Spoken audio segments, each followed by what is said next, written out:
اللهم صل وسلم وبارك وعظم على سيدنا محمد وعلى آله وصحبه أجمعين. Capek ngomong. Sama-sama menyampaikan beberapa sekolah SMK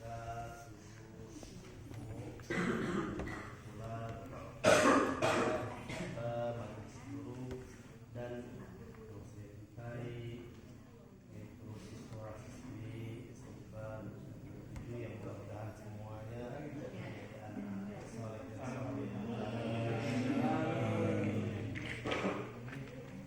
puji syukur marilah kita panjatkan kehadirat ilahi Allah Subhanahu wa taala yang telah memberikan nikmat rahmat serta curahan taufik dan hidayah kepada kita semua, sehingga dengan nikmat yang diberikan oleh Allah Subhanahu wa taala pada pagi yang mulia ini kita masih dapat berkumpul bersama, bermuajah bersama di sekolah SMK Negeri 7 Muaraburo, yang mudah-mudahan kehadiran kita ke ini tempat mendapatkan ridhaan Allah Subhanahu wa taala.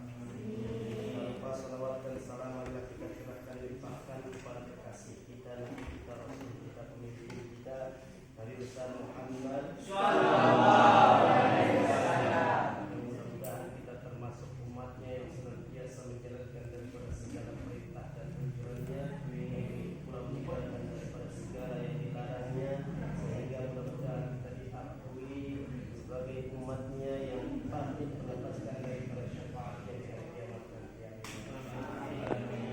Bapak Ibu guru serta siswa-siswi yang dimuliakan oleh Allah Subhanahu wa taala. Datangnya kita ke ini tempat yaitu untuk sama-sama kita menyambut daripada menyambut apa sekarang nih? Bulan Ramadan. Yang mana bulan Ramadan ini bulan yang begitu mulia, sebagaimana Imam Ibnu Abbas pernah ditanya oleh sahabat, "Makhirul a'mal wa makhirul ayyam wa makhirul shuhur." Perbuatan apakah yang paling baik, hari apakah yang paling baik, dan begitu pula bulan apakah yang paling baik. Beliau menjawab, amalan yang paling baik salat 5 waktu. Lantas kemudian hari yang paling baik hari Jumat. Dan begitu pula bulan yang paling baik bulan Ramadan.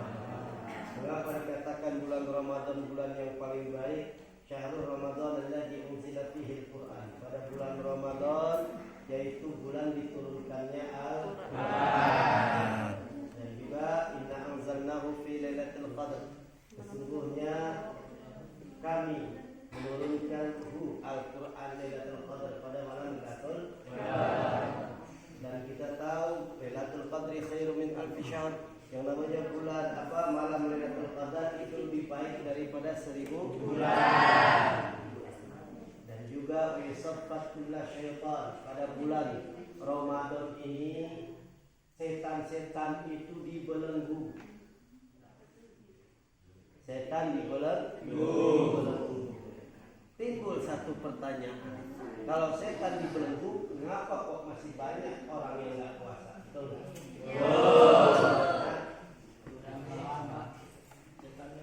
Jawabannya apa? Karena di dalam diri kita ini bukan hanya setan yang mengganggu, tapi kita itu diciptakan apa? Yaitu nafsu. Dalam hadis Rasul, an-nafsu akhbasu syai'in syayatin. Yang namanya nafsu ini lebih ganas daripada 70 setan. Ibarat orang penakut jalan malam-malam. Kalau orang berani digodain setan, baru dia lari. Tapi kalau orang penakut, jangankan setan, daun baru goyang, lari. Nah sama juga. Kalau orang nafsu, yaitu nafsu ammaratu bisu, nafsu yang mengajak kepada kejahatan, itu menggodanya, walaupun itu setan, mungkin kata setan, wah saya dikembang, ya, saya jadi belenggu, gimana saya mau godain orang puasa? Tapi ngapa kok masih banyak yang nggak puasa? Itu bukan kau istrikan. Tahu siapa? Hawa nafsu, nafsunya itu besarnya. Nah, lantas gimana caranya untuk memperbaiki agar nafsu ini semakin berubah dan akhirnya semakin menjadi nafsu mutmainnah? Caranya yaitu banyak kamu yaitu untuk ngaji dan juga berkumpul di majelis taklim, menuntut ilmu dan ibadah kepada Allah Subhanahu Bapak Ibu guru dan serta siswa-siswi yang dimuliakan oleh Allah Subhanahu wa taala. Jadi sebagaimana tadi dikatakan oleh kepala sekolah, inti finish daripada yaitu bulan Ramadan, la'allakum tattaqun, agar menjadi orang yang bertakwa. Ya ayyuhalladzina amanu kutiba 'alaikumus shiyam kama kutiba 'alal ladzina min qablikum la'allakum tattaqun. Hai orang-orang yang beriman, telah diwajibkan atas kamu berpuasa sebagaimana orang-orang sebelum kamu, la'allakum tattaqun, agar kamu menjadi orang yang bertakwa. Nah, jadi takwa menurut bahasa, takwa menurut lughah yaitu takut kepada apapun, itu termasuk daripada takwa menurut bahasa. Tapi takwa menurut daripada syarak, menurut agama, imtithalu awamirihi wa ijtinabu nawahihi. Yang namanya takwa adalah menjalankan daripada segala perintah Allah dan menjauhkan daripada segala larangan. Lantas intinya kita ingin menjadi orang yang bertakwa, pertama yaitu tadi apa? Dengan syarat yaitu puasa di bulan Ramadan. Tapi ingat, banyak kata Rasulullah, kamin sa'idin laysa lahu min siyamihi lal ju'a latas. Betapa banyak orang-orang yang puasa tetapi tidak dapat apa-apa dalam puasanya melainkan hanya lapar dan dahaga. Apa sebabnya? Satu, zahirnya, dua, batinnya. Zahirnya apa? Ilmunya enggak ada. Dia puasa tapi enggak bisa. Karena apa namanya ilmunya? Niatnya enggak tahu. Terkadang naudzubillah min dzalik, niat aja enggak. Sedangkan menurut Imam Syafi'i, niat puasa Ramadan itu wajib setiap malam. Timbul pertanyaan, tapi ada gimana kalau orang niat langsung 1 bulan penuh? Nawaitu syom masyahari beli, saya niat puasa 1 bulan semuanya. Kalau kata orang dusun apa namanya, niat puasa full. Ya. Itu gimana hukumnya? Menurut Imam Malik sah, tapi menurut Imam Syafi'i sah hanya untuk besok. Menurut Imam Malik silakan, tapi jangan, nggak boleh kita. Yang itu namanya tatabbu bil khas, ngambil ibaratnya ini sedikit itu nggak boleh. Lantas gimana caranya? Nah, kalau emang Imam Malik, cara tentang puasanya pun Imam Malik.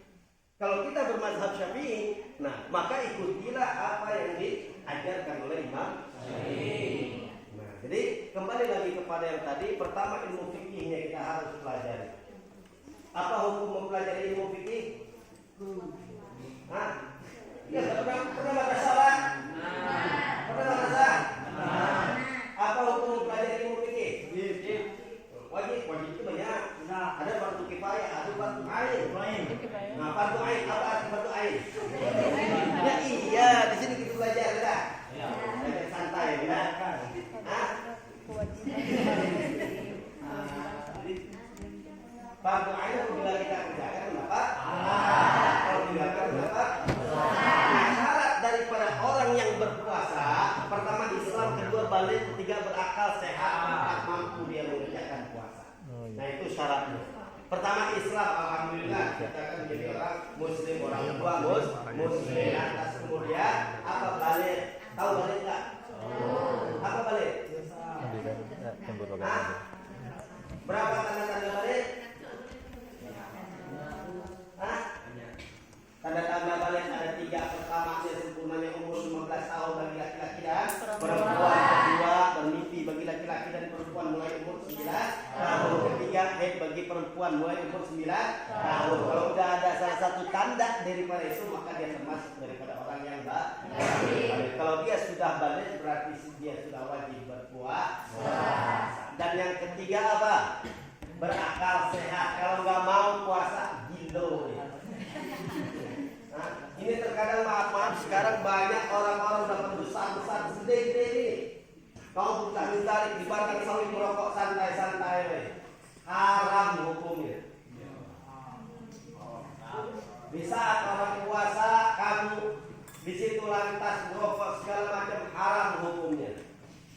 Paham? Gimana mau jadi orang yang bertakwa? Lantas gimana caranya supaya pengen jadi orang yang bertakwa? Ya puasanya supaya benar, ya belajar. Gimana caranya belajarnya? Cari gurunya. Untuk masalah dunia aja kita cari. Nah, kamu rela dari rumah jauh-jauh. Ada yang dari dusun baru di sini? Ada. Mana orang? Ada yang dusun pur di sini? Nah, ada. Jauh-jauh tuh ke Wagung. Nah, ada. Jauh tuh. Kamu kesini untuk apa? Menuntut ilmu. Nah, begitu pula untuk masalah agamanya kita cari daripada ilmunya agar menjadi apa? Puasa kita ini sebagaimana kata Rasulullah SAW, man shoma Ramadan imanan wa ihtisaban ghufira lahu ma taqaddama min dhanbi. Barang siapa orang yang puasa Ramadan dia beriman dan mengharapkan ridha Allah Subhanahu wa taala, ghufira lahu maka diampuni ma taqaddama min dhanbi, dosa-dosa yang terdahulu. Maka dari itu untuk urusan daripada ilmunya, marilah sama-sama kita pelajari. Saya udah belajar guru dulu waktu kecil, saya rajin ngaji. Waktu kecil saya di madrasah, tapi ini udah hilang lagi. Apa sebabnya? Salah satu penyebabnya mau tahu nggak? Kurang berkahnya daripada ilmu, tidak berkahnya daripada ilmu. Apa sebabnya? Nah, dalam kitab Sahih wal Ibad dikatakan sebabnya adalah nggak berkah ilmu karena nggak bisa memuliakan guru. Betul. Nah, termasuk kamu nih ada di tempat kamu menuntut ilmu. Kalau kamu tidak bisa memuliakan daripada guru, susah untuk mengangkat daripada berkah ilmu. Dalam kitab Sahih wal Ibad dikatakan barang siapa yang ingin berkah rezekinya, mudah urusan dunianya, maka muliakanlah orang tua. Satu, muliakan orang tua. Nah, kalau kamu pengen misalkan bahagia dunianya, maka muliakanlah orang tua. Jelas kita tahu yang namanya orang tua kita itu yang bapak kita hujan kehujanan, panas kepanasan, rela nyari duit untuk biaya siapa? Untuk biaya kita. Apalagi ibu-ibu kita tahu. Mulai dari ibu ya. Umur 3 bulan itu sekarang terkadang nih orang baru hamil umur 3 bulan udah aneh-aneh yang minta. Ya, malam-malam tengah malam minta roti, siapa yang buka warungnya? Mencari suatu hal yang aneh terkadang itu udah nyusahin. Belum lagi di saat umur 9 bulan kita dalam kandungan. Terkadang emak-emak nggak percaya nggak? Percaya. Emak-emak nih mau tidur miring berat sebelah. Iya nggak?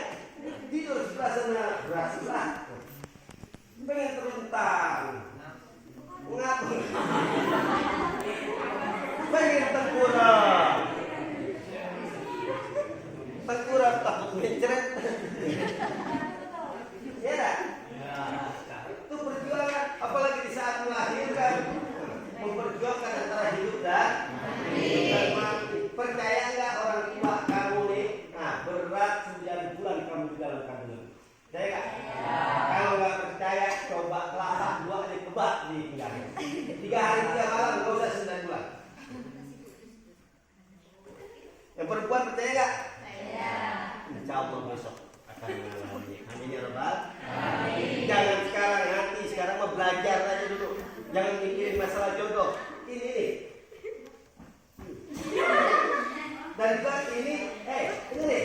Kamu nih sekarang yang kelas 2, kelas 1, kelas 3, bukan ini timpalannya. Masih baru masuk TK. Percaya nggak? Percaya. Calon-calon kamu masih baru masuk TK, mungkin sekarang nyari ilmu yang benar. Ya. Lau kan aku mungkin maka dapat bagian tidak hidup seandainya ilmu bisa dicapai dengan cara melamun itu orang yang tahu dirinya. Ya. Nah, jadi perhatikan, pertama, kamu ingin sukses urusan dunia, maka muliakanlah orang tuamu. Ya. Ya jelas lampunya aja. Ibu, taulah wanita yang mulia. Derajatku tidak tingkat dibanding muliakan orang tua, muliakan ibu. Jangan pernah melawan orang tua. Jangankan melawan untuk mengatakan itu sudah tidak boleh, apalagi melawan orang tua. Ya terkadang dia mau minta beli minyak, ngamuk-ngamuk. Alhamdulillah. Penting kalau minta beli minyak deh. Ya terkadang baru membiarkan pakai motor itu langsung pulang orang tua. Ada yang tidak? Mana orangnya? Kalau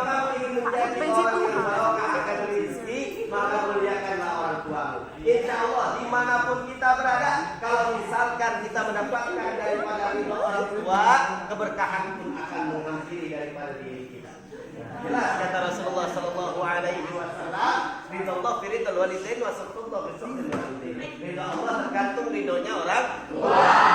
Allah tergantung murkanya orang tua. Kalau misalkan kamu orang tua tidak ridho, orang tua durhaka, kamu durhaka pada orang tua, jangankan di akhirat nanti di dunia pun sudah sakit. Mau? Maka satu pengen rizki barokah, nah itu muliakanlah orang tua. Kedua,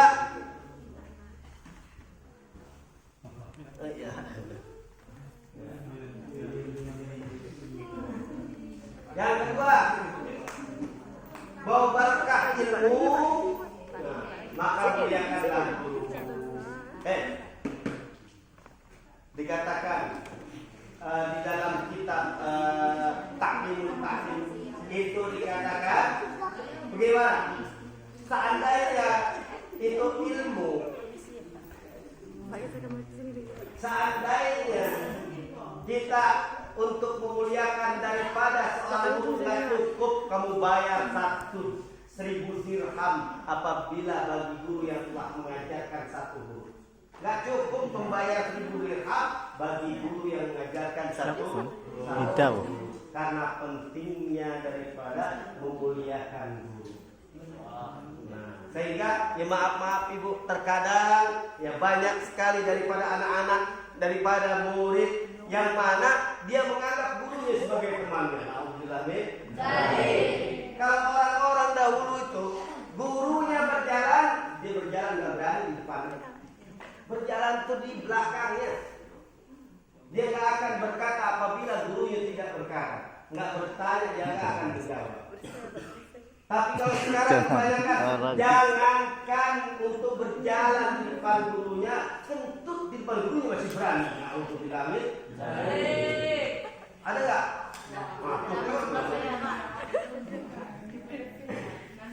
Ya, ini kita apa? Ini belajar daripada akhlak. Kalau pengen menjadi orang yang sukses, ilmu kamu barokah, maka muliakanlah daripada gurumu. Jangan pernah kau menganggap gurumu seperti temanmu sendiri. Alhamdulillah.